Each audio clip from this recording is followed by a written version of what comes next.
안녕하세요. 방금 소개를 받은 고영경입니다. 저희 오늘 제목은 트럼프 2.0, 아세안 웨이, 그래서 아세안 경제가 어떻게 진행될지에 대한 강의를 하게 되었는데요. 제가 작년에 왔을 때는 청중 여러분의 평균 연령이 오늘보다는 다소 상당히 높았는데 오늘은 굉장히 학생들이 많이 와주신 것 같아요. 그래서 학생들이 생각하는 혹은 학생들 눈높이에 맞춘 강연으로 유저 프렌들리하게 바꿔서 전달을 해볼 수 있도록 노력하겠습니다. 방금 소개를 해주셨는데요.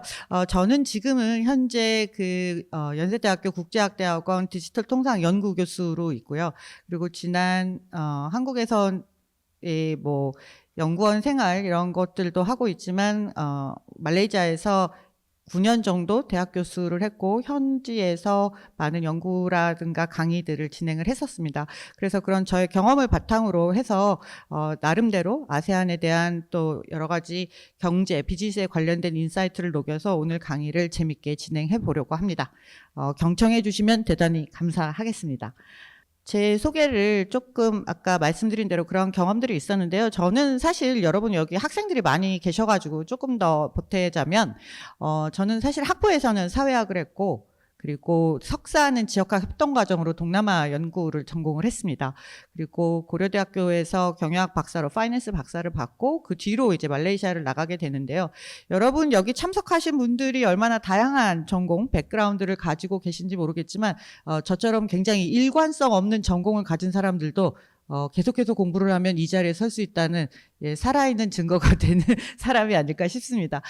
요즘은 굉장히 어떤 면에 있어서는 우리가 다 빅블러라는 말을 많이 씁니다. 그만큼 하나의 학문의 경계, 산업의 경계도 굉장히 모호한 시대인데요. 여러 가지를 전공을 했기 때문에 또 가진 장점도 있고 단점도 있는데 그러한 것들을 장점을 살려서 오늘 여러분들에게 재미있는 이야기를 전달해 주었으면 하는 바람입니다. 그리고 나와 있는 책은 다 제가 쓴 책이니까 여러분들이 시간이 나시면 꼭 구매해서 보시면 좋을 것 같습니다. 네, 오늘 얘기를 좀 순서를 말씀을 드릴게요.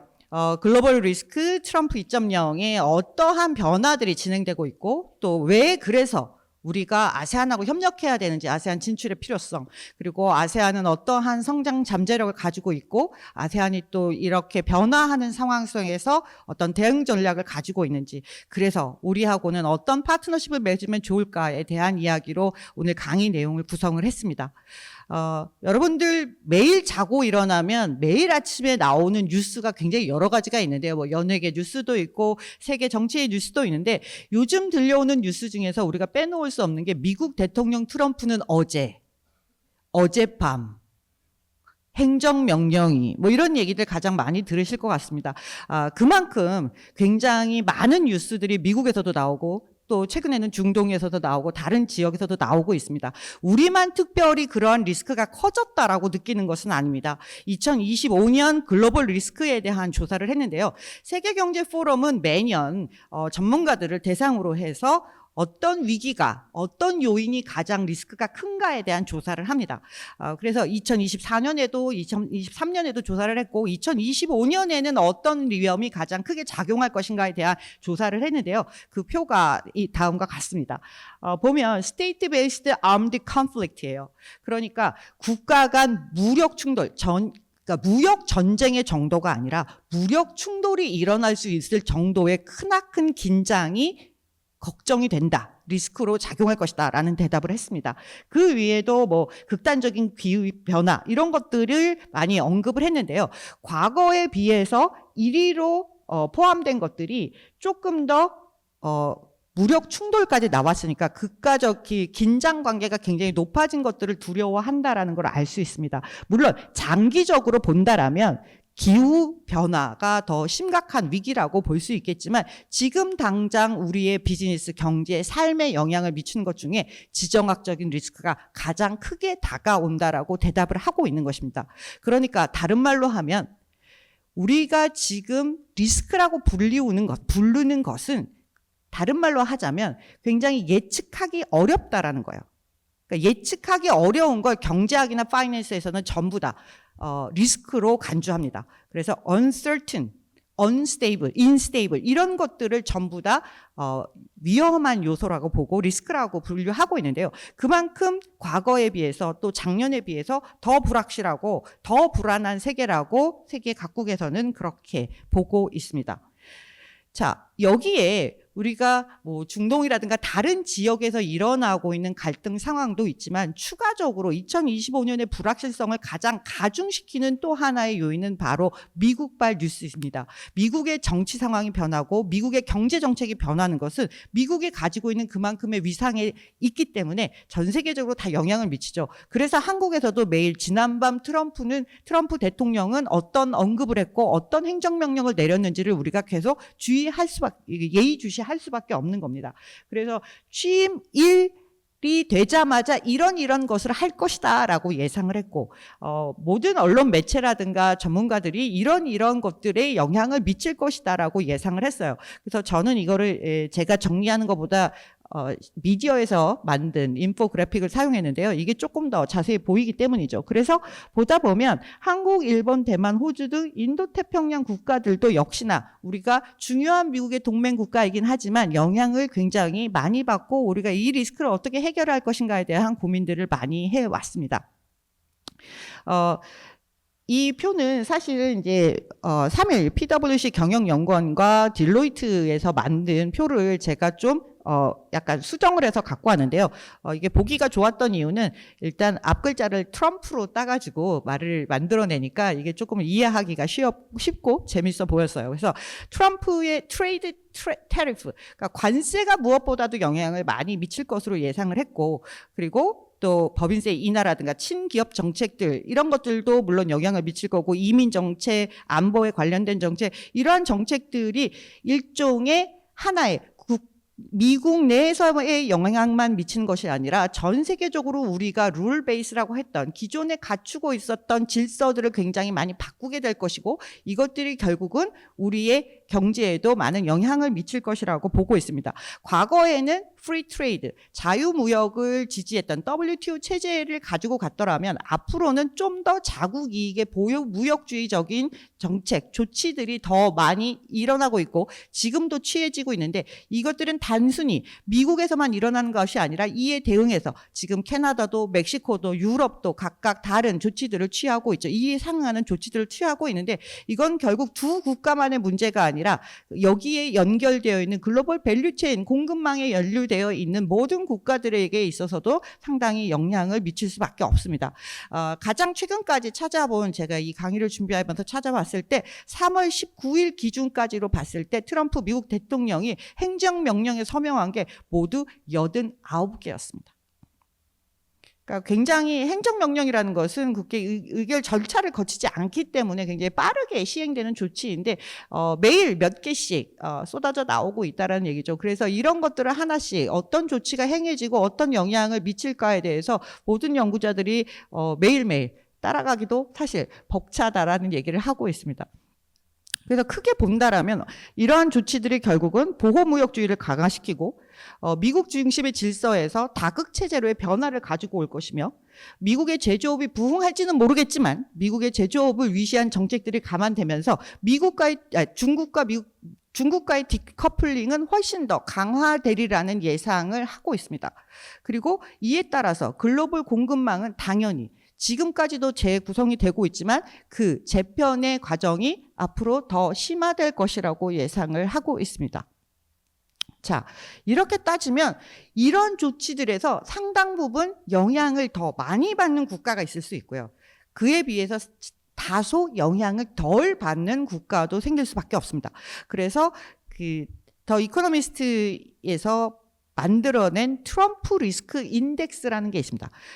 그러니까 미국의 주요 교역 대상인 70개국을 가지고 무역 조치를 어떻게 했을 때 영향을 받을 것이다. 이민, 안보, 이 세 가지 축으로 나눠서 미국의 트럼프 행정부의 정책의 변화가 어떤 영향을 미칠 것인가를 상대적인 위험도로 측정을 했는데요. 아무래도 경제적인 측면이 조금 더 경제나 안보 측면의 영향이 훨씬 더 광범위하게 미칠 것이기 때문에 무역 위험에 대해서 40%의 가중치를 주고 안보 부담 분담에 있어서 40%, 그리고 국경 및 안보 이민과 관련된 부분은 상대적으로 관련된 국가들이 좀 적기 때문에 20%의 비중을 둬서 계산을 했을 때 어느 나라가 가장 영향을 많이 받겠는가를 계산을 한 겁니다. 이렇게 보시면 빨간색, 짙은 빨간색에 갈수록 영향을 많이 받는다라고 할 수 있겠죠. 그러니까 우리는 상대적으로 중국이나 일본보다는 영향을 덜 받는 것으로 나와 있습니다. 근데 거기 밑으로 내려가시면 좀 더 파란색으로 표시된 지역들은 그거보다도 더 영향을 덜 받는 것이거든요. 덜 받는다고 보면 SG, 뭐 싱가포르 이런 국가들, 그다음에 뭐 오스트레일리아, 인도네시아 이런 국가들도 상대적으로 우리랑 비슷하거나 우리보다도 영향을 덜 받는 국가들로 나타나 있습니다. 그런데 차이나는 영향을 당연히 많이 받겠죠. 그러면 그 밑에 VN이라고 쓰여진 나라는 베트남이에요. 베트남은 같은 동남아에 있고 같은 아시아에 있지만 한국보다는 영향을 더 받는 것으로 나와 있습니다. 왜 그럴까? 수업 시간에도 대답을 안 하시는 여러분이 이 자리에서 대답을 하실 것 같지는 않은데요. 미국의 대미 무역에서 흑자를 많이 낸 국가이기 때문입니다. 그러한 영향들이 사실은 이 표를 전체적으로 보면 70개 국가들에 있어서 상대적으로 영향을 받는 척도를 굉장히 단순하지만 잘 보여주는 지표라고 볼 수 있겠습니다. 자, 트럼프 미국 대통령의 영향력을 과소평가하거나 뭐 잘못되어 있다거나 비판을 하거나 이런 여러 가지 그 성향을 보여줄 수 있는 뭐 아티클이라든가 분석이라든가 다 나올 수 있는데요. 트럼프 대통령, 지금 미국 경제를 상징하는 단 한 가지의 키워드를 뽑으라고 한다라면 uncertainty, 불확실성입니다. 제가 지어낸 말이 아니고요. 전 세계 미디어들이 뽑아낸 키워드입니다. 트럼프 2.0 시대 The Uncertainty Economy. Only certain thing is uncertainty. 그러니까 가장 확실한 건 불확실하다는 것이다. 불확실성 경제라고 이름을 붙인 거예요. 그만큼 위로 갈지 아래로 갈지 좌로 갈지 우로 갈지 동서남북 어디로 갈지 그때 지금 방향이 계속 변화하고 있기 때문에 그거에 맞춰서 대응하기가 되게 어렵다. 그렇지만 제가 아까 시작할 때 뭐라고 그랬죠? 이런 불확실성 자체는 무엇으로 규정한다? 그게 다 위험이라고 보는 거예요. 경제학이나 투자 사이드나 비즈니스에서 볼 때 예측하기 어렵다. 예를 들면 5에서 10까지 움직이는 것과 1에서 100까지 움직이는 것은 변동성의 폭이 다르잖아요. 변동성의 폭이 크면 클수록 위험도가 높다라고 보고 있는 것이죠. 그래서 우리가 취임 이전에 생각했던 것과 취임 이후에 벌어지는 일들이 사실은 굉장히 비슷한 맥락을 가진 것도 있지만 내일부터 시작한다 그랬다가 모레부터 시작되는 경우도 있고 다시 취소하는 경우도 있고 4월부터 실행되는 것들이 있죠. 그래서 이러한 예측들이 큰 물줄기에서는 맞는 것도 있지만 단기적으로 봤을 때는 굉장히 그 결말, 영향력을 가늠하기 어렵다라고 생각하기 때문에 불확실성 경제라고 이름을 붙이고 있습니다. 그래서 이런 불확실성, 리스크를 측정하는 척도는 굉장히 다양하게 있는데요.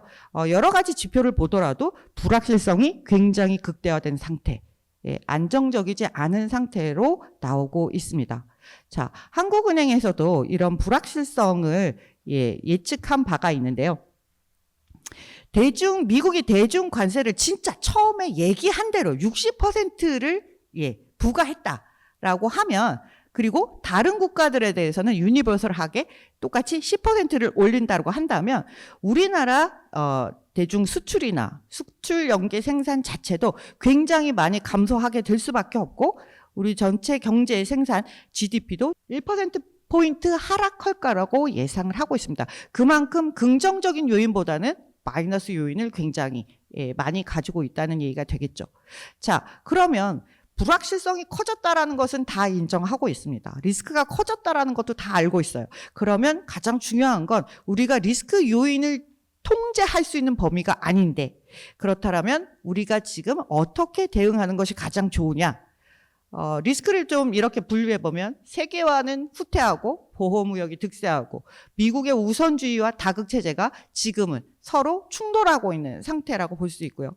공급망은 재편되고 있고 리저널, 지역 경제는 더 똘똘 뭉쳐서 어떻게 자기 산업과 무역을 보호할까를 골머리를 쌓고 있습니다. 그리고 미중의 디커플링은 점점 강화될 것이고, 그리고 또 한 가지 중요한 건 기술 패권 전쟁이 굉장히 강화되고 있다는 것이죠. 많은 국가들이 최근에 중국에서 나온 딥식에 굉장히 충격을 받았죠. 여러분들 딥식 써보셨나요? 챗 GPT는 쓰고 계신가요? 예, 숙제할 때 굉장히 중요한 도구 있죠. 예. 이런 새로운 기술들이 나오고, 또 중국에서 뭐 셀프 드라이빙이라든가 뭐 휴머노이드 로봇이라든가 여러 가지 기술의 발전을 보면 볼수록 그것들을 어떻게 경계해야 되는가에 대한 미국의 우려도 높아지고 있는데요. 그래서 기술 장벽을 훨씬 더 강화하고 있는데, 이런 보이지 않는 혹은 보이지 않는 장벽들이 계속 강화되고 있습니다. 이럴 때 어떻게 대응하는가? 예, 공급망을 재구축하자, 수출선을 다변화하자, 시장을 다변화하자, 생산기지를 미국뿐만 아니라 현지에 지역화가 계속 진행되니까, 또 유럽이면 유럽에, 뭐 아시아면 아시아에 새로 만들자. 기업 운영을 세계화하면서도 그 지역의 맞춤 전략을 잘 가져가자. 그리고 리스크를 더 잘 관리하자. 이런 이야기들은 누구나 할 수 있어요.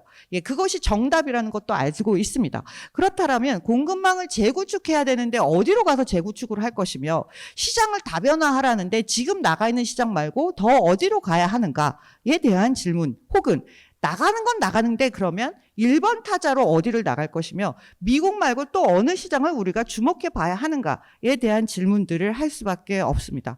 그래서 나오는 얘기가, 야, 그래도 우리와 지리적으로도 가깝고 우리가 이미 많이 진출했던 아세안으로 좀 더 집중해서 보는 것이 필요하지 않겠나라는 이야기를 하는 것입니다.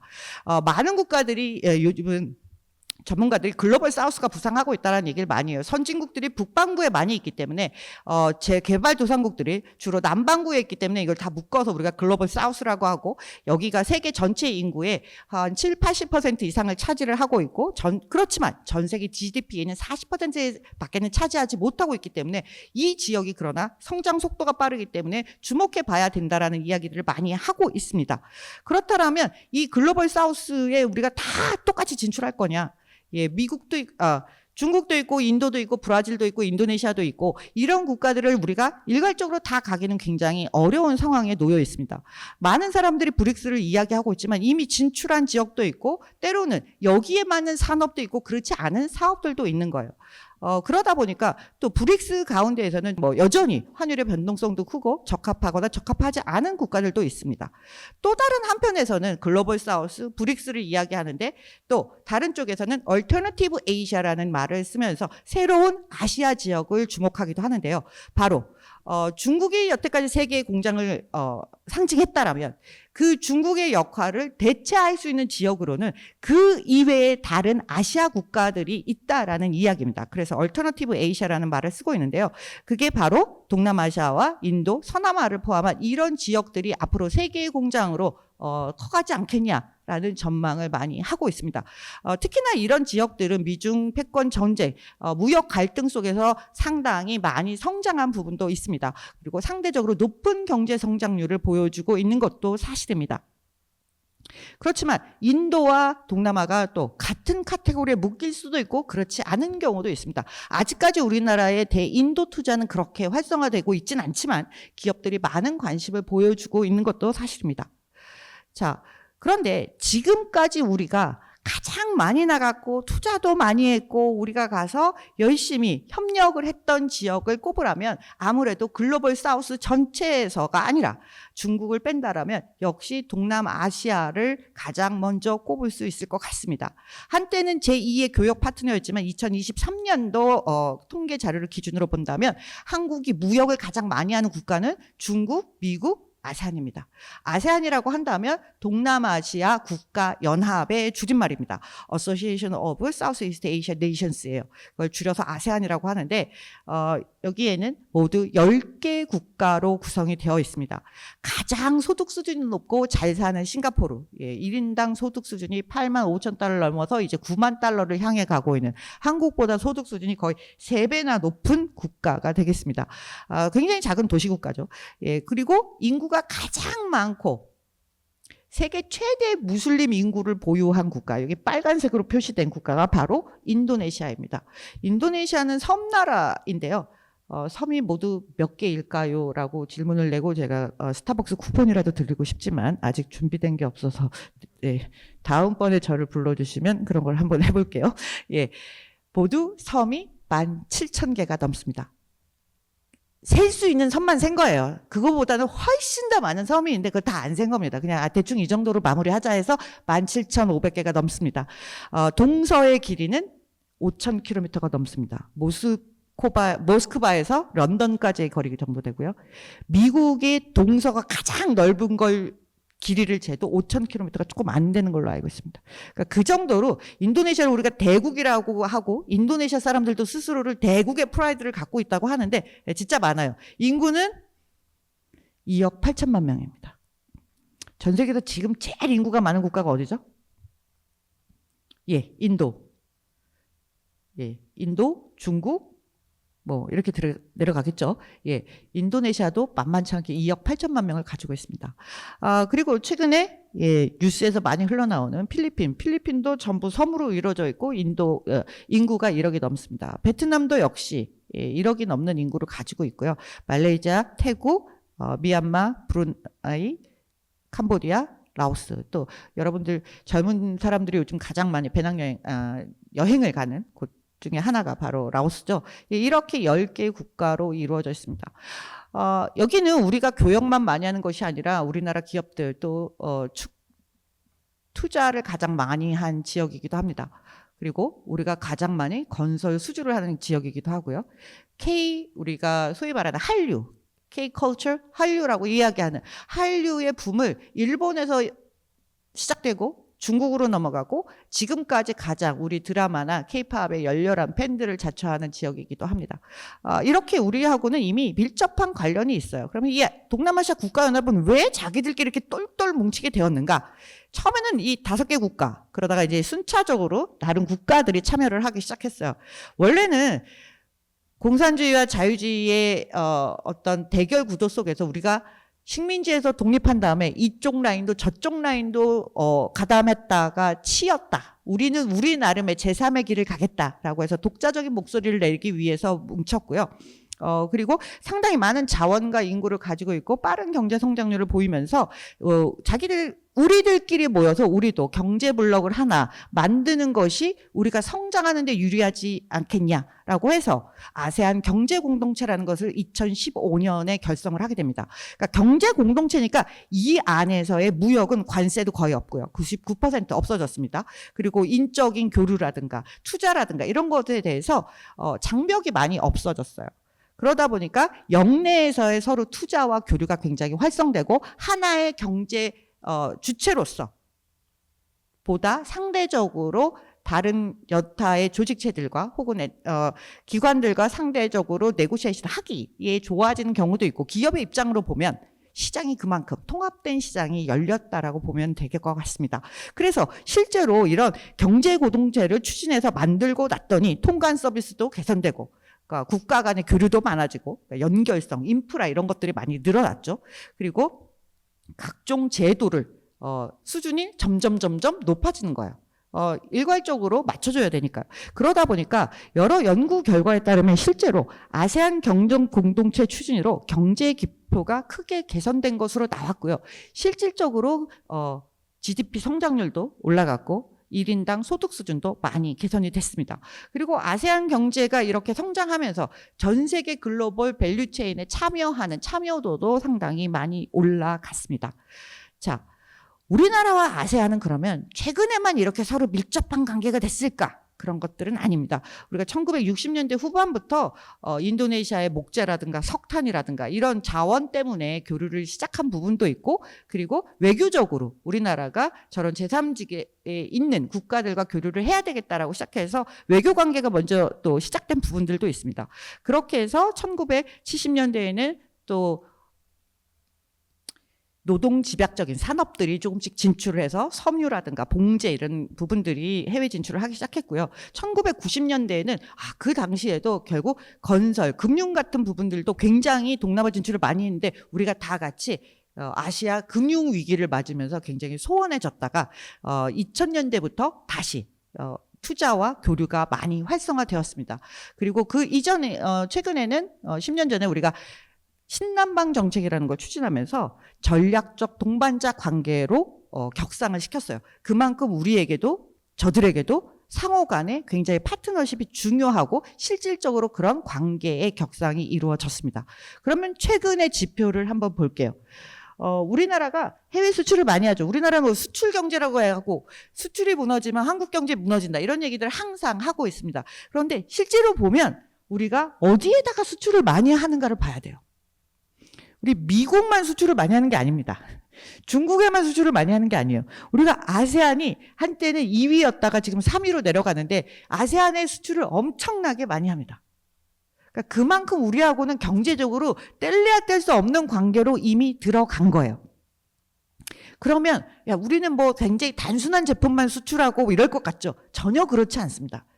미국에 수출하는 삼성 스마트폰은 어디서 만듭니까? 베트남에서 만들어요.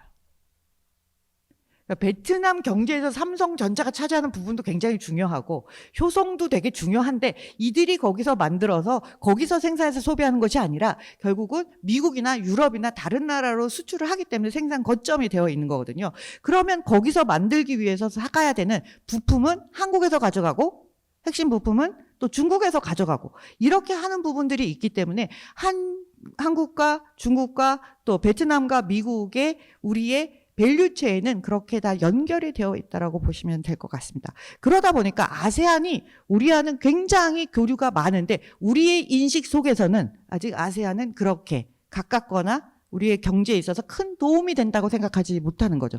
그러니까 소비자나 학생 입장에서 느끼는 인식하는 아세안과 경제 현장에서 인식되는 아세안은 굉장히 많은 괴리가 있습니다. 자, 우리가 가서 활동을 많이 해야 되고 우리의 기업들이 진출해서 생산도 하고 소비도 하기 때문에 해외 투자도 당연히 많아질 수밖에 없습니다. 아세안이 중국이나 이런 쪽보다도 훨씬 투자를 많이 했던 기간들이 있어요. 그러니까 중국이 항상 2위가 아니고 1위가 아니었습니다. 그런데 최근에는 우리가 미국이 프렌드 쇼링, 리쇼링 하면서 미국 안으로 제조업체를 가져가는 정책들을 트럼프, 바이든, 트럼프로 이어지는 이 3기 정부 내내 이루어지다 보니까 미국에 대한 투자가 엄청나게 많이 늘었습니다. 그러다 보니까 아세안 투자는 같이 늘다가 그만큼의 폭을 따라가지 못했죠. 그렇지만 투자는 아무래도 대규모 투자, EV 전기차 배터리라든가 반도체라든가 자동차라든가 이런 대규모 투자가 미국에 많이 되다 보니까 금액은 많지만 실질적으로 한국에 있는 많은 기업들이 나가는 수적인 양적인 측면 혹은 산업의 다양성이라는 측면을 본다면 아세안이 넘버 원입니다. 그걸 어떻게 알 수 있느냐면요. 신규 법인 수가 아세안이 1위예요. 그러니까 돈은 미국으로 많이 가는지 모르겠지만 회사 숫자로는 아세안이 항상 넘사벽 1위를 달리고 있습니다. 예, 그런 점에서 여러분의 생각보다는 많이 중요한 위치를 차지하고 있다고 볼 수 있겠어요. 그러면 우리가 뭐 투자만 많이 하냐? 아니죠. 예, 얼마나 많은 사람이 베트남과 태국에 여행을 가는지 모르겠습니다. 특히나 베트남은 우리가 뭐 경기도 다낭시라고 부를 정도로 베트남에 가서 여러분들이 제일 관광지만 가시면 여러분들이 제일 많이 보시는 사람은 베트남 사람이 아니에요. 한국 사람을 제일 많이 보실 겁니다. 예. 그 정도로 한국인들이 사랑하는 여행지로도 많이 꼽히고 있어요. 물론 일본이 압도적으로 많이 갔습니다. 최근 몇 년 동안에.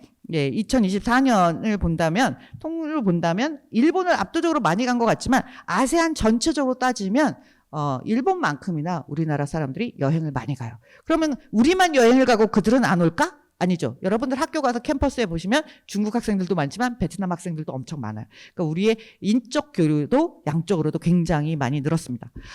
그러면 우리가 우리 사이드에서 보는 우리의 시각에서 보는 아세안에 대한 것들을 이야기했는데요. 아세안은 그러면 어떤 조건과 잠재력을 갖고 있기에 지금까지도 많이 투자를 했고 많이 진출했고 앞으로도 왜 우리가 가야 하는가를 좀 살펴볼게요. 1번은 사이즈 이펙트입니다. 일단 인구수가 어느 정도 나와줘야지 생산도 하고 소비도 할 수 있는 게 되거든요. 왜 우리가 과거에 그렇게 중국 진출을 많이 했습니까? 중국 인구의 1%만 우리 물건을 사줘도 얼마나 많이 팔 수 있는데 이런 얘기를 굉장히 많이 했잖아요. 예, 그렇기 때문에 인도가 또 주목받고 있는 것이거든요. 아세안 인구는 6.8억입니다. 인도, 중국 다음으로 인구가 많고요. 그리고 아세안의 경제 규모도 전체를 다 따지면 3조 8천억 달러 정도 됩니다. 2024년 기준으로 하면 인도와 아세안의 경제 규모가 거의 비슷하게 올라왔습니다. 그러니까 생각보다 작은 규모가 아니라는 거예요. 이렇게 인구 규모도 크고 그리고 글로벌 기업들도 많이 들어가 있으면서 글로벌 생산도 많이 하고 경제 성장률도 높고 소비 수준이 높다 보니까 이런 점에서 우리가 아세안을 주목할 만한 경제 지역이다라고 생각을 하는 거예요. 물론 모든 10개의 국가가 다 매력적이고 다 관심의 대상이 되기는 어렵습니다. 미얀마 같은 경우는 아직도 소득 수준이 너무 낮고 작아요. 그리고 여전히 쿠데타 여파로 내분이 상당히 정리가 안 된 상태로 있고 라오스 같은 경우는 관광지로는 굉장히 유명하지만 산업이 아직 발전하지 못하다 보니까 1인당 소득 수준이 좀 낮은 부분이 있습니다. 그렇지만 빠른 성장의 대표자라고 한다면 베트남이라든가 필리핀 같은 경우는 높은 경제 성장률을 구가하고 있고 인도네시아 같은 경우도 소득 수준이 이제 5천 달러에 도달을 했습니다. 싱가포르는 뭐 넘사벽으로 너무 잘 사는 나라고요. 말레이시아 같은 경우에도 여러분들이 생각하는 것보다 소득 수준이 높고 반도체 산업 같은 것들이 굉장히 발전해 있습니다. 그러니까 국가별로 차이가 크다라는 것이 단점이기도 하고 장점이 될 수도 있어요. 왜 장점이 될 수 있냐면 모든 걸 생산해서 모든 걸 싱가포르에 팔 수 있으면 좋겠지만 싱가포르는 소비시장으로서의 장점은 있는 거죠. 소득 수준이 높으니까. 근데 인구가 좀 작은 편이죠. 자, 이러다 보니까 한 지역을 포스트로 삼아서 다른 쪽에서 소싱을 한다던가 하는 다양한 전략을 구사할 수 있다는 점에서 저러한 다양성이 있고 나쁜 것만은 아니지만 어쨌든 기업의 입장에서는 전략을 짜는데 굉장히 많이 고심해야 되는 부분도 있습니다. 그러면 아세안은 잘 사는 나라도 있지만 못 사는 나라가 너무 대다수라서 우리가 진출해서 뭘 얻겠어라고 생각하지만 그렇게 따지면 남미나 유럽도 마찬가지예요. 유럽의 모든 국가가 소득 수준이 높은 게 아닙니다. 유럽연합에서도요. 그 안에서도 다 차이가 있고 남미에서도 마찬가지입니다. 그러니까 그런 면들을 보려 한다라면 이 지역이 가지고 있는 장점을 이 지역 전체를 일반화하는 게 아니라 이 지역과 경쟁하는 다른 지역과 비교했을 때 어떤 경쟁력을 갖고 있느냐에 대해서 초점을 맞춰서 분석을 해볼 필요가 있습니다. 두 번째는 굉장히 젊다라는 거예요. 물론 고령화를 고민해야 돼요. 태국, 말레이시아, 싱가포르, 우리랑 비슷하게 고령화 문제가 있습니다. 그런데 인도네시아, 베트남 이런 쪽은요. 필리핀 연령이 낮아요. 아래쪽에 젊은 층, 여러분 세대의 인구가 굉장히 많습니다. 젊은 사람이 많이 사는 지역에 가면 저는 베트남에 내리자마자 항상 이런 생각을 해요. 굉장히 시끄럽다. 여러분들은 항상 동시에 친구가 5명이 모이면 항상 3명씩 얘기하고 있잖아요. 어느 카페를 가도 젊은 사람들이 많아요. 역동적이에요. 젊은 사람들이 많다는 얘기는 젊은 사람들은요. 내가 오늘 벌어서 오늘 쓰고 내일도 소득이 있고 나는 내일이 더 잘 살 것이라는 기대가 있어요. 소비 수준이 좋아요. 100만 원을 벌면 80만 원, 90만 원을 쓸 수 있어요. 근데 저 정도 나이가 되면 내가 이 돈을 가지고 언제까지 살지 모르고 너무 오래 살면 안 되는데 이 돈을 몇 년 동안 써야 되는데 이런 생각을 합니다. 굉장히 소비 성향이 보수적이 될 수밖에 없어요. 그리고 젊은 사람들은 새로운 애플리케이션이 나오면 빨리 다운로드 받아서 써봅니다. 우리 같은 사람은 저는 아니에요. 저는 어울리 어댑터고요. 네, 저는 그런 범죄에 들어가지 않습니다. 남들이 다 쓴 다음에 자식이 와서 알려주면 그때부터 쓰기 시작합니다. 그래서 그런 얘기가 있죠. 우리 엄마 아버지가 쓰기 시작하면 그건 트렌디한 것이 아니다. 예, 그렇게 되는 거예요. 젊은 사람이 많다라는 것은 그로스 마인드셋. 우리의 경제가 소비가 내일이 더 늘어날 것이라는 전제를 깔고 있습니다. 굉장히 사회 분위기를 다르게 만든다는 거예요. 그래서 디지털 경제가 빠르게 성장하고 있습니다.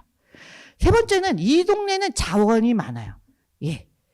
니켈, 주석, 기타 등등 이런 자원들이 저는 여러분 문과라서 공대는 잘 모르지만 이런 자원들이 핵심적으로 산업 개발에 필요하고 특히 첨단 산업에 필요하거나 EV 이런 데 필요한 자원들이 많이 있습니다. 그러다 보니까 이러한 자원들 플러스 제조업, 서비스업이 전체적으로 균형을 갖춘 다양한 산업의 포트폴리오가 있다는 거예요. 한국이 왜 변동성에 취약하느냐라는 생각을 해보면 간단합니다. 우리는 원자재를 대부분 다 수입하죠. 한국에서 나오는 원자재는 뭐가 있어요? 원자재.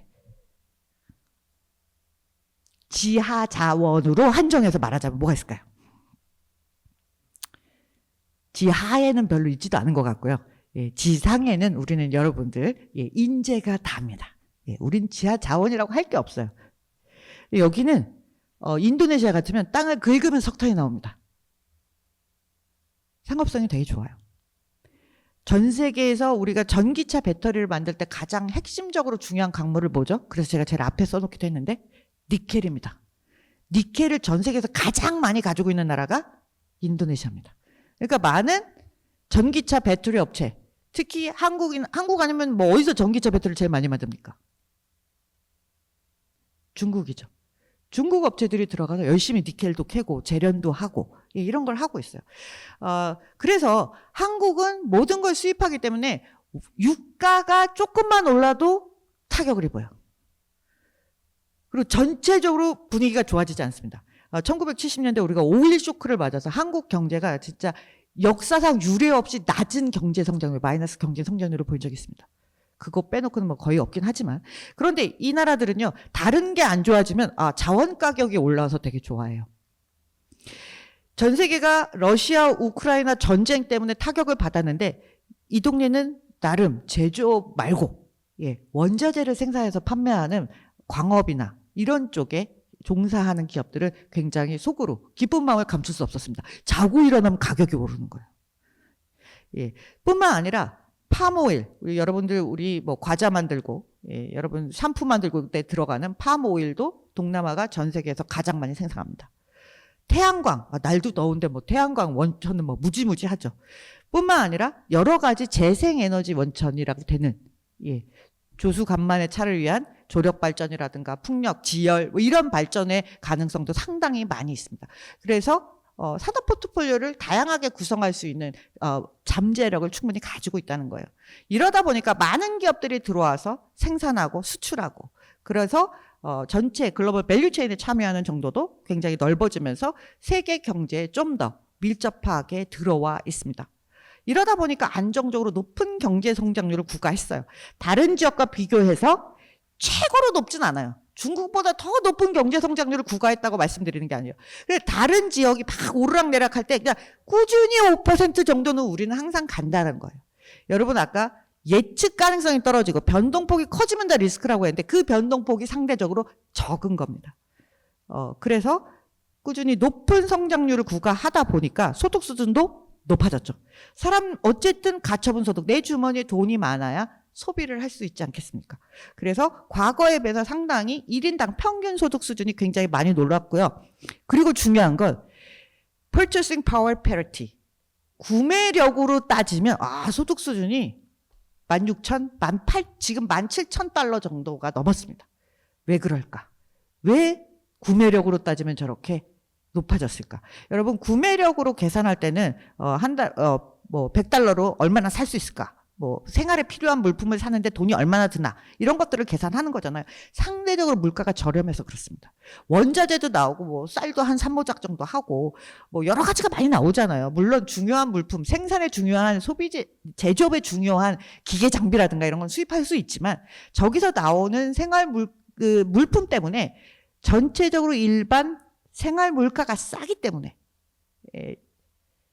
퍼처싱 파워 페리티로 따지면 상당히 높은 수준을 구가합니다. 그리고 사계절을 살면 우리가 아까 그런 얘기도 이제 점심 먹으면서 했었는데요. 사계절을 살려면 여러분 필요한 게 많아요. 겨울에는 롱패딩도 있어야 되고요.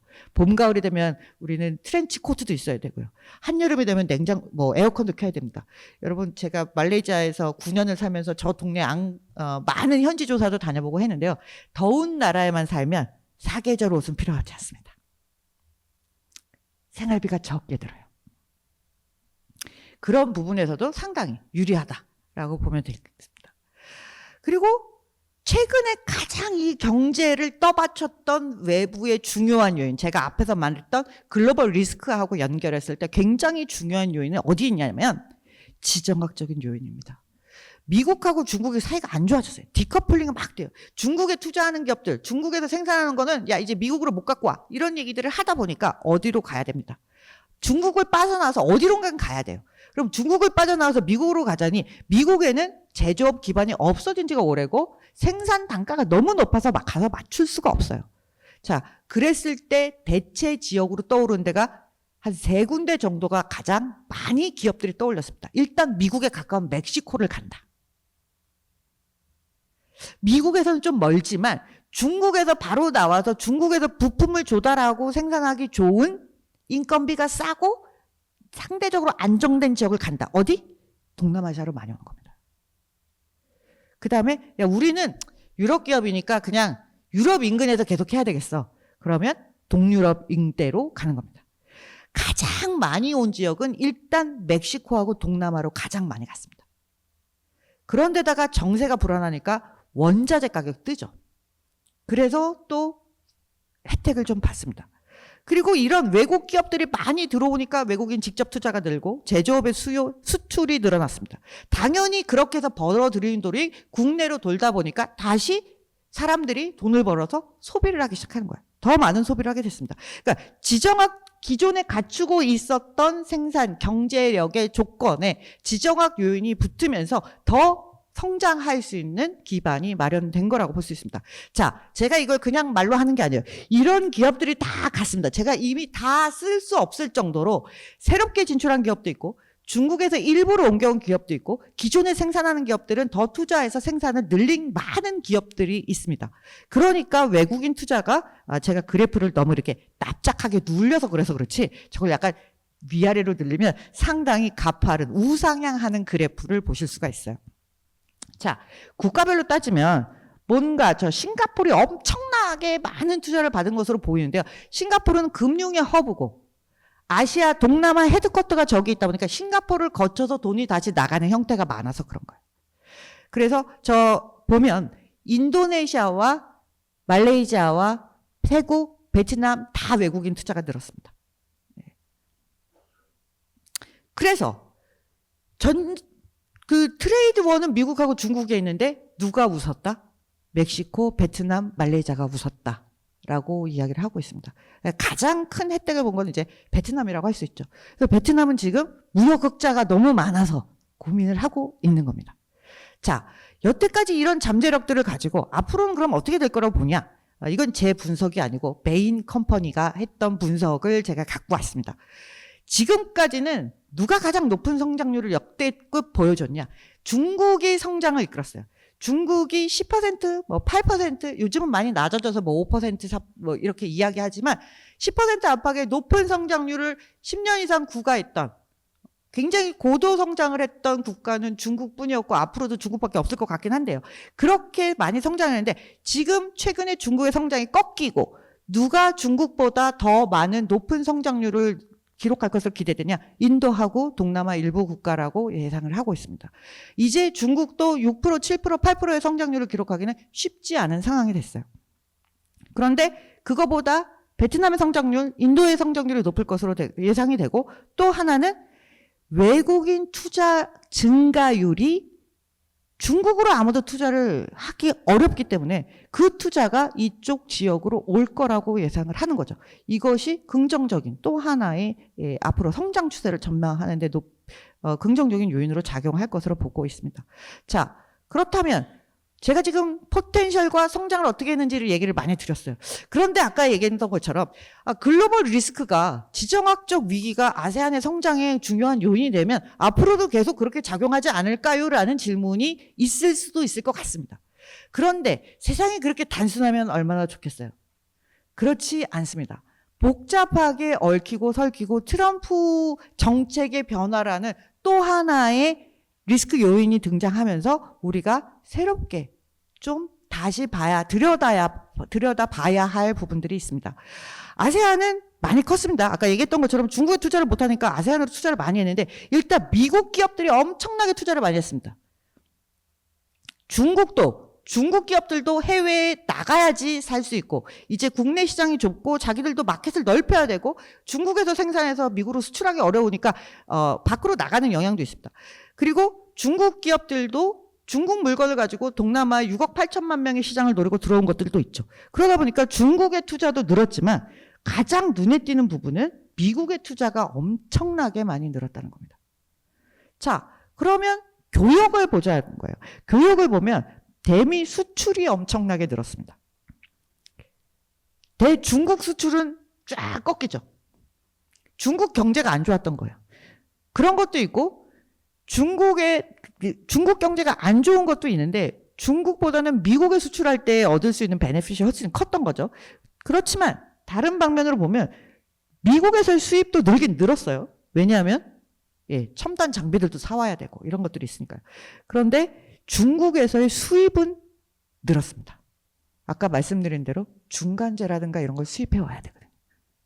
그래서 교역 관계와 투자 관계가 미묘한 변화를 상당히 강력하게, 미묘한 관계지만 강력한 지표가 나오고 있습니다. 그러다 보니까 아니 미국에서 수입보다 수출 증가율이 훨씬 가파르게 올라갔잖아요. 아까 제가 보여드린 그래프에서.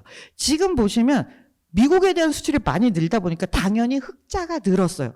저 초록색, 맨 위에 있는 초록색은 강력하게 흑자가 늘어나는 것이 보입니다. 저기가 어느 국가다? 베트남이에요. 제가 아까 위너 이즈 베트남이라고 했잖아요. 자, 트럼프가 가장 내가 뭔가 조치를 취해야 되겠다라고 생각하는 무역 파트너가 누굽니까?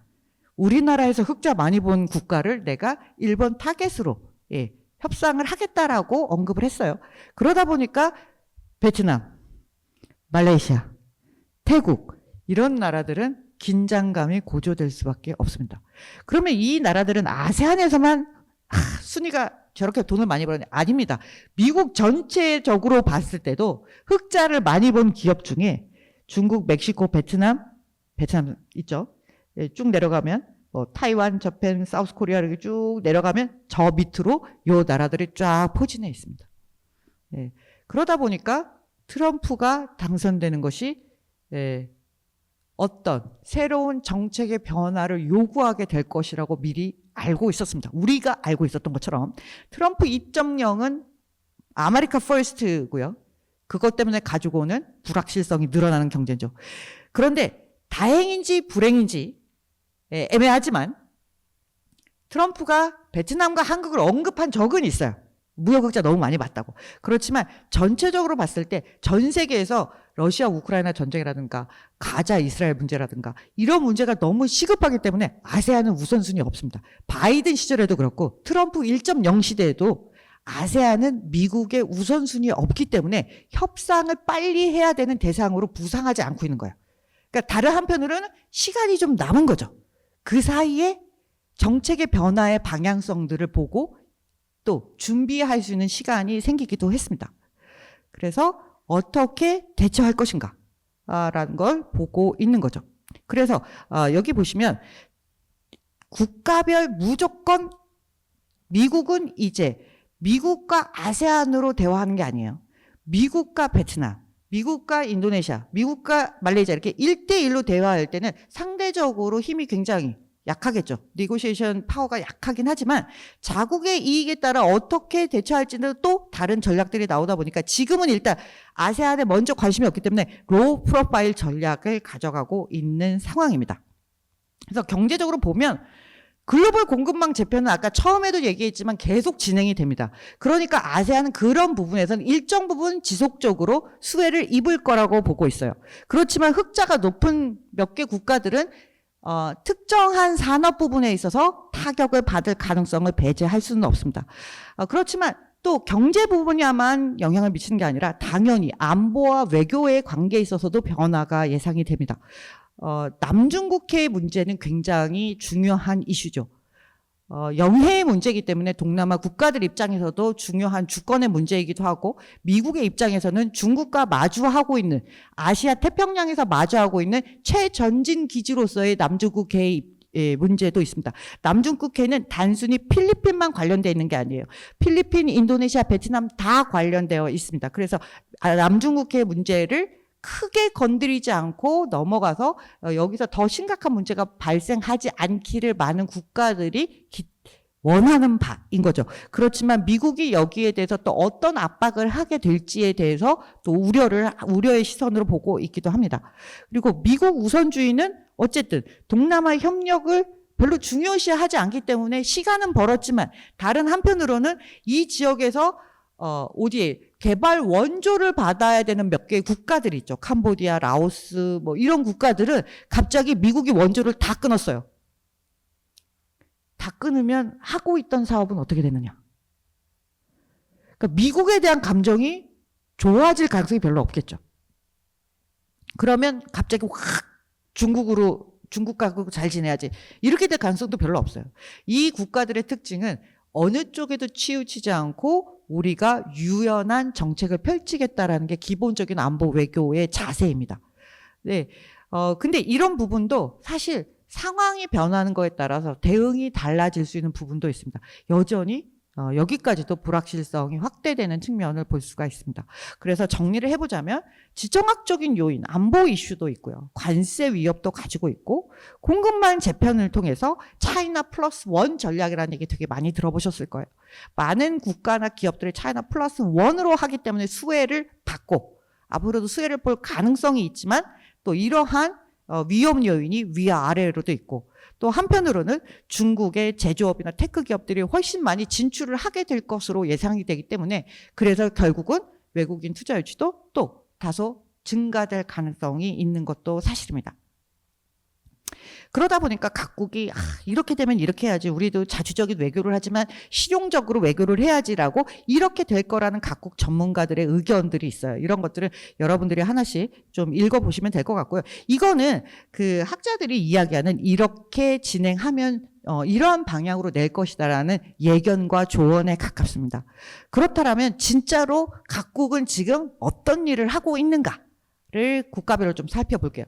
일단 가장 소위 옛날에 이런 게 유행했었는데 여러분들이 기억하실지 모르겠어요. 뭐 나 떨고 있니? 뭐 이런 얘기들 많이 했는데 진짜 떨고 있습니다. 베트남은 트럼프가 당선이 가시권에 올 때부터 굉장히 많은 준비를 하고 있어요. 일단 베트남 총리가 미국 기업을 다 불러서 우리가 베트남 정부가 미국 기업이 잘 활동할 수 있도록 많은 준비를 하겠다. 모든 외국 기업들이 편안하게 활동할 수 있도록 준비하겠다라는 얘기를 끊임없이 하고 있고요. 경제사절단을 급파를 했습니다. 그래서 이런 협력을 하겠다라는 거. 특히나 트럼프 미국 대통령이 관심 있어 하는 분야가 뭐죠? 에너지하고 자원입니다. 러시아, 우크라이나를 그래서 굉장히 관심 사안으로 두고 있잖아요. 거기에서도 가장 중요시 여긴 게 자원과 에너지 확보잖아요. 그래서 에너지 개발, 자원 개발을 하기로 일단 MOU를 맺었습니다. 그래서 여러 가지 뭐 가스 발전 뭐 이런 얘기들을 여러 가지를 했고요. 그리고 양국의 무역 협력을 하면서 일단 우리가 너무 많은 무역 흑자를 봤으니까 미국 걸 뭘 많이 사줘야 되잖아요. 이미 과거에 작년에 비행기도 많이 샀습니다. 비행기는 한 대 사면 비싸죠. 예, 비행기를 몇 대 사면 됩니다. 한 100대 이상 샀습니다. 예, 그리고 여기서 무역 협력에 903억 달러라고 하는데 이 얘기는 다시 얘기하자면 우리 시장을 열고 우리도 미국에 투자 많이 할게라는 얘기를 한 거예요. 어떻게든 흑자를 줄여야 되는 겁니다. 그리고 자동차, 농산물 이런 거 우리가 시장 개방을 더 하겠다. 관세를 없애겠다. 이런 얘기를 했어요.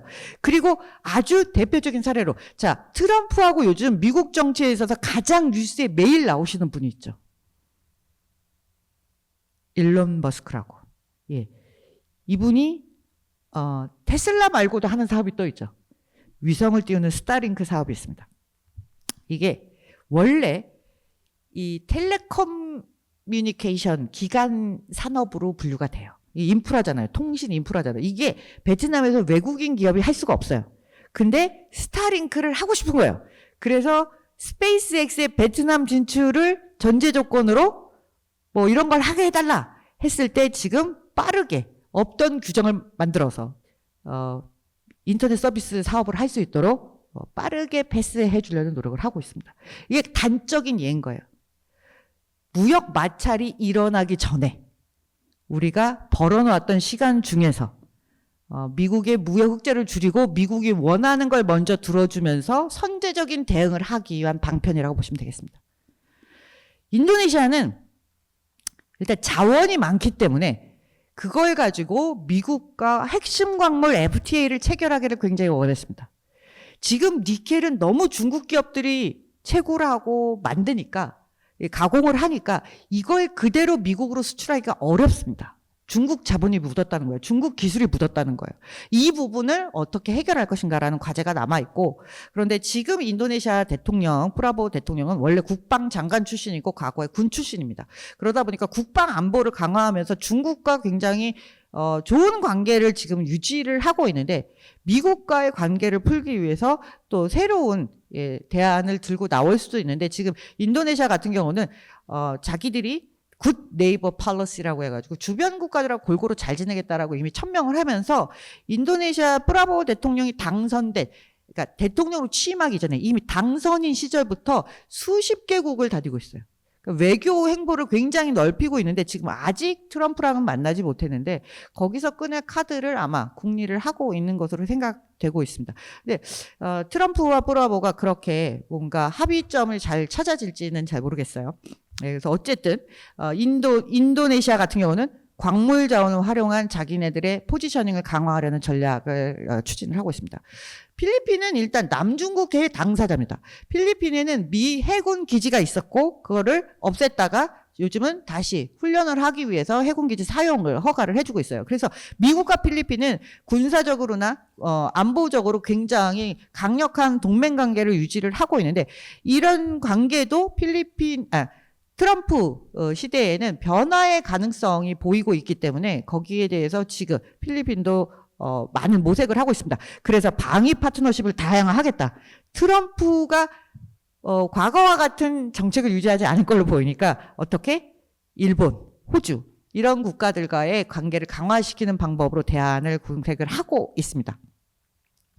태국 같은 경우도 흑자를 많이 봤기 때문에 일단 총리가 영향력을 조사해. 우리가 뭘 할 수 있는지 동향을 계속 모니터링하고 우리가 던질 카드가 뭔가를 준비를 하고 있어요. 그러니까 근데 다른 던질 카드가 태국의 입장에서 별로 없으니까 우리도 수출 다변화하자, 시장 다변화하자, 뭐 이런 얘기를 하면서 일단 흑자를 줄이기 위해서 미국의 에탄올 수입하고, 그리고 에너지 좀 수입하고, 사료, 뭐 곡물 이런 거 수입하는 걸 확장하면서 일단 감시 대상에서 채택되지 않으려고 선제적으로 노력을 하고 있는 거고요. 말레이시아 같은 경우는 2025년 아세안 의장국인데, 여기는 미국과의 관계 개선을 노력하는 것보다는 다른 국가들과의 관계 개선에 조금 더 방점을 두고 있는 것으로 보입니다. 그래서 브릭스하고 관계를 강화하고, 그다음에 중동과의 관계를 강화하면서 시장 다변화를 훨씬 더 노리고 있는데, 반도체 분야에 있어서 미국도 말레이시아를 빼고 갈 수 없다는 생각 때문에 관계 어떻게든 일방적으로 끌려가지 않겠다라는 그런 의사가 보입니다. 아까 말씀드렸던 것처럼 반도체 중에서도 후공정에 관련된 기업들이 대단히 많은 투자를 말레이시아에 해놓고 있기 때문에 반도체 글로벌 밸류 체인에 있어서는 말레이시아가 전 세계에서 10% 이상의 비중을 차지를 하고 있습니다. 결국은 미국의 보호주의가 미국에 영향을 미치고 이머징 마켓에도 영향을 미쳐요. 아세안에만 영향을 미치는 게 아닙니다. 근데 전반적으로 보자면 중국을 너무 압박하다 보니까 중국에 미친 영향을 중간지대에 있는 이머징 마켓이 대체하거나 공급망을 대체하거나 거기서 대체 생산을 하거나 혹은 중간에 우회 통로로 작용하면서 그런 영향들을 오히려 완화시키는 역할을 했다라는 연구 결과가 나와 있기도 해요. 그러니까 미중 사이의 문제가 중국에 반드시 부정적인 영향을 미친 게 아니라 이머징 마켓을 키우면서 중국에 미치는 부정적인 영향을 완화시키고, 그리고 그 와중에 많은 산업들이 혜택을 보거나, 또 이런 신흥국가 중에서 자원이 많은 기업들 많은 국가들 같은 경우에는 훨씬 더 베네핏을 많이 누리게 될 거다라는 연구 결과들이 나와 있습니다. 그러면 우리하고는 이제 어떻게 할 거냐라는 과제가 남아 있습니다. 한국에게 아세안은 2위, 3위의 무역 파트너예요. 우리가 투자도 엄청 많이 합니다. 최다 기업이 많이 나가 있어요. 여행도 많이 갑니다. 우리의 ODA도 아세안에 매우 많이 나가 있어요. 근데 아세안 입장에서 한국을 보자는 거예요. 우리는 막 우리가 잘 살고 우리가 투자를 많이 하니까 막 우리가 1등 같아. 그런 얘기는 우리끼리 하는 얘기고요. 저쪽의 입장에서 보면 아세안의 무역 파트너는 중국, 미국, 유럽, 일본 다음에 한국이 있는 거예요. 한국은 5위밖에 안 돼요. 투자도 미국, 중국, 유럽, 일본 다음에 한국이에요. 그럼 우리는 막 공적 개발 ODA도 많이 하는 것 같아. 거기서 보면 되게 조그매요. 일본 엄청 많이 합니다. 이제 미국이 나가니까 우리가 그 자리를 좀 더 차지할 수는 있겠죠. 우리가 가장 확실한 분야는 한류의 본국이라는 거예요. 문화 강국이라는 거예요. 여러분 과거에는 일본이 테크놀로지 하다가 한국 삼성전자 뭐 이런 기업들 때문에 한국이 테크놀로지의 상징처럼 여겨졌는데 중국 때문에 요즘은 테크놀로지의 상징도 아닙니다. 우리가 가지고 있는 가장 중요한 자산 중에 하나는 문화 강국이라는 것이 중요한 자산이라는 거예요. 자, 다양하게 진출해 있고요. 뭐 이런 얘기들은 다 했으니까 여러분들 그냥 보시면 돼요. 한국이 아세안이 막 중요하니까 신남방 정책을 하다가 그 다음에는 한국 아세안 연대 구상이라고 해서 코리아 아세안 솔리데리티 이니시에이티브라는 거를 만들어서 우선 협력 분야를 막 지원했어요. 공급망 재편, 디지털, 기후변화, 보건개발, 해양안보. 그래서 많은 프로그램을 진행을 하기는 했고 지원을 하려고 노력했지만 얼마나 가시적인 성과가 있었냐.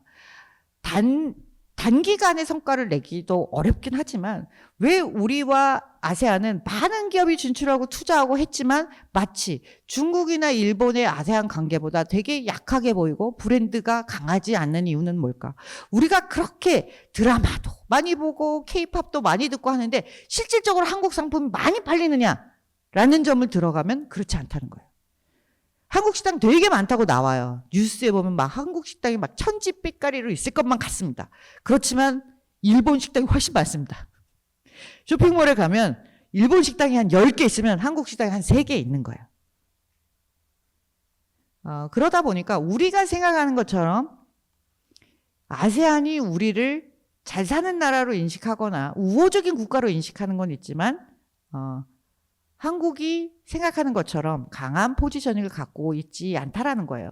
그런데 이제 우리가 위기가 더 강화돼서 오고 있죠. 글로벌 리스크가 커지고 트럼프 2.0 시대에 나도 흑자고 너도 흑자고 우리가 뭔가 같이 대응해야 되지 않겠니라고 하는 상황이 왔습니다. 이럴 때일수록 어떻게 협력을 해야 하는가가 중요한 겁니다. 한국 기업은 나가지 않으면 살 수 없어요.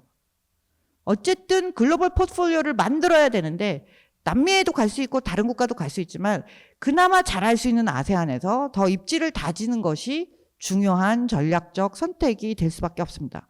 그러니까 차이나 플러스 원, 차이나 베트남 플러스 원 이런 전략들을 더 열심히 구사해야 하는 상황이 오고 있는 겁니다. 그래서 아세안은 최근에는 이제 미국이 빠져나가고 중국이 너무 거대하게 들어오는 것조차도 원하지 않기 때문에 중국, 일본, 유럽, 호주, 한국이 모두 다 협력을 확대해서 미국으로부터의 영향력이 부정적인 영향력이 오는 것을 막고 시장을 다변화하면서 가장 중요한 지점 중에 하나는 바로 산업을 고도화시키는 겁니다. 왜냐하면 제조업 중에서 반도체도 나가 있고 선진기업들도 나가 있지만 아직은 전통적인 노동 중심의 제조업들이 있을 수도 있고요. 그리고 생산성이 아직은 낮습니다. 한국도 북유럽이나 이런 데에 비하면 상당히 생산성이 낮다고 하는데 동남아는 말할 것도 없이 아직 생산성이 낮아요. 이러다 보니까 기술 개발이라든가 생산성을 향상시키는 데 있어서 새로운 더 선진 기업들이 필요한 거죠. 그럴 때 한국 기업들이 나가줘야 되는 것이 필요하고요. 또 한국의 입장에서는 시장 다변화를 하는 데 있어서 필요하고 또 공급망 안정화를 위해서 중국뿐만 아니라 다른 지역에 있어서 새로운 거점들을 만들어내는 게 필요할 수밖에 없는 상황입니다. 그런데 우리가 일방적으로 투자한다라고 생각하고 우리가 일방적으로 저들을 돕는 거라고 생각하는 순간 파트너십은 이루어지지 않는 것이죠. 우리만 필요한 게 아니고 저들도 필요하고 상호 필요성을 인정할 때만 사실은 파트너십이 만들어지고 오랫동안 유지가 될 수 있는 겁니다. 그러면 많은 사람들이 물어봅니다. 예전에는 여전히 우리하고 중국하고는 경제관계가 굉장히 깊죠. 그러다 보니까 차이나를 대체할 수 있는가? 포스트 차이나가 될 수 있을까? 이런 질문들을 가장 많이 받습니다. 여러분들은 어떤 생각을 갖고 계실까요? 될 수도 있고 안 될 수도 있다. 뭐 이렇게 빠져나가는 방법이 있고요. 그 답을 하기 전에 제가 굉장히 긍정적인 얘기들을 많이 했는데 우리가 현실이 다 긍정적인 요소만 있을 수는 없습니다. 태국의 예를 들어볼게요. 태국은 인구 7천만이 넘고 소득 수준이 7,000불이 넘어요. 10,000불을 못 가고 있습니다. 태국이 잘 산 지는 꽤 됐어요. 근데 그 수준을 벗어나지 못한 지가 굉장히 오래됐는데 이걸 중진국 함정이라고 합니다. 미들 인컴 트랩이라고 해요. 그러니까 어느 정도 성장률이 올라왔는데 고소득 경제, 선진 경제로 가지를 못하는 거예요. 좀 잘 사는 중진국에서 벗어나지를 못하는 겁니다. 한국이 굉장히 예외적인 케이스라고 할 수 있는데요. 그래서 이 중간 소득에서 장기간 머무는 현상을 미들 인컴 트랩이라고 합니다. 이걸 왜 안 될까? 많은 연구 결과들이 있어요. 그러니까 산업이 점점 발전하면 우리도 자동화가 많이 되어 있잖아요. 로봇도 많이 씁니다. 예. 고용은 더 늘지 않고 생산성은 늘어나는데 고용이 별로 안 느니까 실업도 많아지겠죠. 그리고 더 첨단 산업으로 가지 못하는 거예요. 말레이시아가 반도체 산업이 있어서 많은 투자를 받고 후공정에서 강하지만 앞단으로 오는 게 굉장히 힘듭니다. R&D가 축적이 돼야 되고 많은 투자가 있어야 돼요. 이런 중진국에서 그 정도 투자와 R&D를 감당하는 것이 그래서 글로벌 기업과 경쟁하는 것이 쉽지가 않습니다.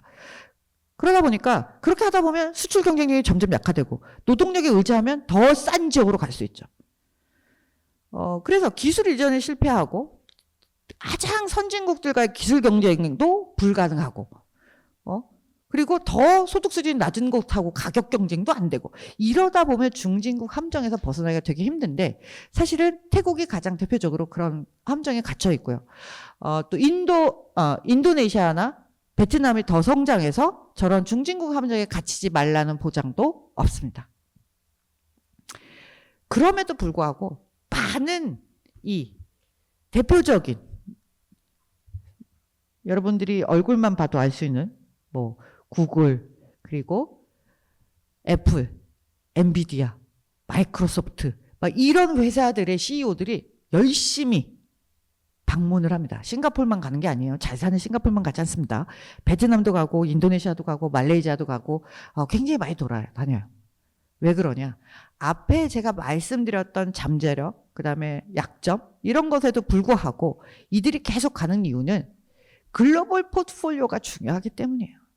우리만 세계 시장에 나가서 많이 팔아야 되고 생산해야 되는 게 아니라 저들도 이 나라들이라고 계속 이 나라들은 디지털 센터가 안 필요합니까? 인터넷이 안 필요해요? 아니에요. 다 성장했어요.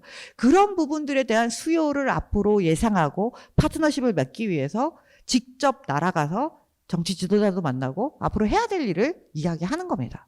우리만 열심히 사는 게 아니에요. 세계에서 가장 잘 나가는 기업들의 총수들도 열심히 삽니다. 예. 심지어 젠센 황 같은 사람은 베트남도 여러 번 가고 인도네시아, 말레이시아 이런 데서는 오래 머물기도 했었습니다. 우리가 기술을 얘기하고 테크를 이야기하면서 항상 한국과 선진국가만을 바라보는 경향이 있습니다. 그런데 꼭 그렇지는 않아요. 예. 그리고 그러한 변화들이 우리에만 일어나고 또 다른 나라에 일어나지 않는 것은 아닙니다. 요즘은 글로벌 위기를 제가 계속 이야기하고 외부 환경의 변화를 이야기하지만 그것보다도 또 다른 본질적인 위기가 있습니다. 기업의 수명이 굉장히 짧아졌어요. 이 표를 뭐냐 하면 여러분 미국 주식시장에 이제 여러 가지 인덱스가 있는데 스탠다드 앤 푸어 그래서 스탠다드 앤 푸어스에서 S&P 인덱스가 있죠. 여기 500대 기업을 가지고 인덱스를 만드는 거 이제 S&P 500 인덱스라고 하니까 미국 주식시장에서 저 정도의 지수에 포함되려면 작은 기업은 아니죠. 사이즈가 있어. 그리고 미국에 있는 첨단 기업이 됐든 제조업이 됐든 서비스가 됐든 이런 기업들이 있는 거예요. 그러면 여기에 속할 정도의 기업이면 우리가 만만하게 볼 기업은 단 한 군데도 없다라고 보시면 돼요. 여기에 들어있는 기업들의 수명을 조사를 한 거예요. 평균 나이, 기업의 나이를 조사를 했어요. 자, 그러면 1950년대, 60년대는 이 기업들이 일단 오래된 기업인 겁니다. 50세, 60세 막 이래요. 그런데 점점 수명이 짧아지죠. 지금은 나이가 몇 살이에요? 20살이 안 되는 겁니다. 이런 현상은 왜 일어나냐? 기업이 변화하지 않으면 도태돼서 사라지거나 변화를 빨리 캐치하거나 기술을 리딩하는 기업이 빨리 올라오는 거예요. 그러니까 오래됐다고 기업이 좋은 기업이 아니고 금세 날아갈 수도 있다는 걸 보여주는 겁니다. 그만큼 변화가 빠르게 일어나는 걸 보여주고 있는 거예요. 근데 변화에 빠르게 대응하는 건 1번도 기술 개발, 2번도 기술 개발, 3번도 기술 개발일 수도 있지만 기술만 좋아서 성공했으면 망할 기업이 세상에 없습니다. 기술도 좋아야 되지만 기술을 누가 사줘야 되는 거잖아요. 내 상품을 사줘야 되잖아요. 내 상품을 5명이 사주는 것과 10,000명이 사주는 건 다른 얘기입니다. 왜 많은 기업들이 아까 우리가 생각할 때는 저런 동네에도 꼭 이런 기업 첨단 수정이 가서 뭘 할 게 있나? 아닙니다. 글로벌 포트폴리오가 그만큼 중요한 거예요. 모든 걸 미국에서 생산하고 모든 걸 미국에만 팔 수는 없습니다. 저기서도 생산해야 되고 저 시장을 갈 수도 있어야 되는 거거든요. 그럴 때 기업이 위기를 돌파하고 더 크게 성장할 수 있고 국가도 더 크게 앞으로 지속 가능한 경제 성장을 바라볼 수 있기 때문에 글로벌 포트폴리오를 구축한다는 측면에서 글로벌 리스크를 돌파하고 지속 가능한 성장을 하기 위해서 우리가 세계 시장을 볼 때 가까운 아세안에서도 못하면서 멀리 가서 잘하기는 되게 힘든 거예요. 그래서 지리적으로 가깝고 이미 많이 진출한 아세안과의 협력이 그래서 또 중요한 부분이 있다라는 것을 말씀을 드리고 싶습니다. 자, 그러면 아까 했던 질문을 좀 돌아가 볼게요. 아세안은 중국을 대체할 수 있을까?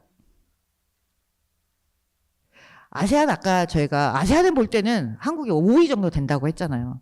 요즘은 여기에 일본, 중국, 대만 기업도 엄청 열심히 해요. 우리만 해외 파트너십 공급망 재구축이 중요한 게 아니라 똑같은 대안을 생각하고 있을 거 아니에요. 엄청나게 열심히 합니다. 그리고 이 아세안 국가들도 첨단 산업 위주로 좀 받고 싶어. 옛날처럼 봉제 이런 거 안 받고 첨단 산업 유치로 그런 것만 갖고 왔을 때 우리가 혜택을 많이 주겠다 하고 자기들끼리도 투자 유치 경쟁을 하기도 해요.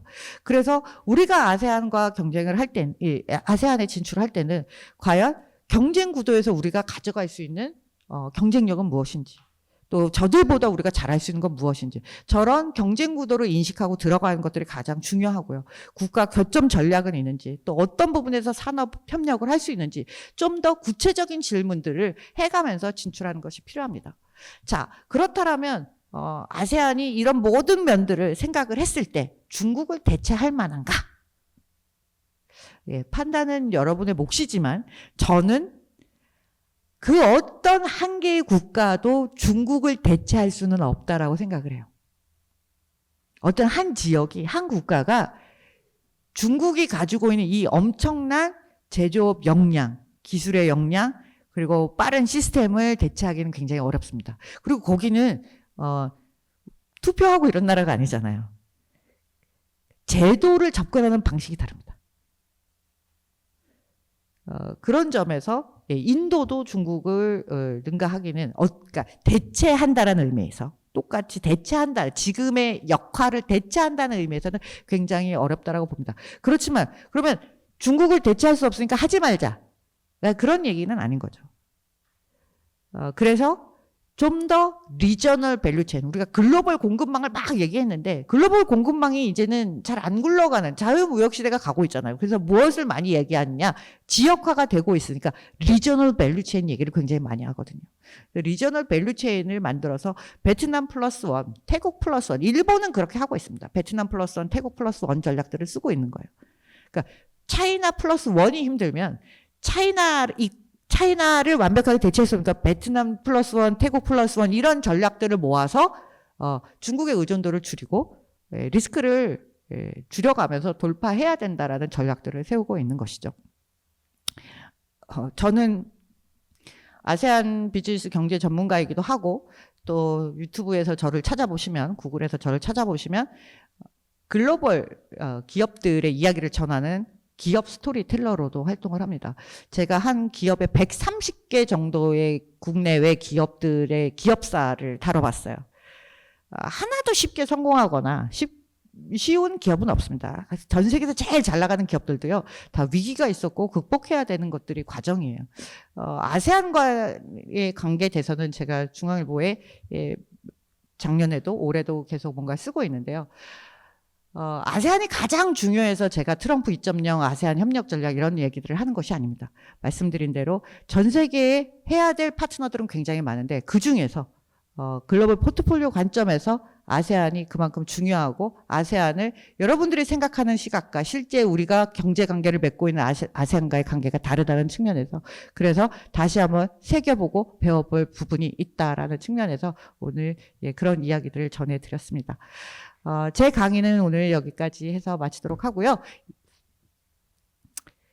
다음에 질문을 이어서 받도록 하겠습니다. 지금까지 경청해 주셔서 감사합니다.